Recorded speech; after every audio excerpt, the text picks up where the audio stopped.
جورجا أو ديس.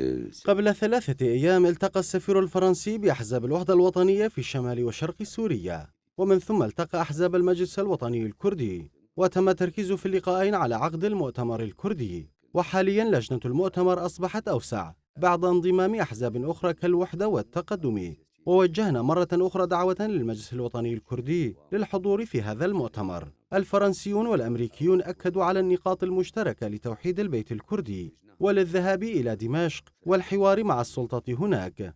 ولدى عقد مؤتمر باريس قمنا بتسليم وثيقة للفرنسيين، وكذلك المجلس الوطني الكردي سلمهم وثيقة، وتم التركيز على النقاط المشتركة التي نستطيع أن ننطلق منها ونعمل عليها لتوحيد الصف الكردي. ولهذا يجب عقد هذا المؤتمر في هذه المرحلة الحساسة والدقيقة لنتمكن نحن الكرد من الذهاب إلى دمشق بوفد موحد. وللمؤتمر أهمية في استيعاب جميع القوى الكردية وحتى من هم خارج أحزاب الوحدة الوطنية والمجلس الكردي، فهناك المثقفين والكتاب والمستقلين ووجهاء المنطقة وشيوخها والمرأة والشباب، لأن هذه الثورة تزينت بنضال المرأة والشباب.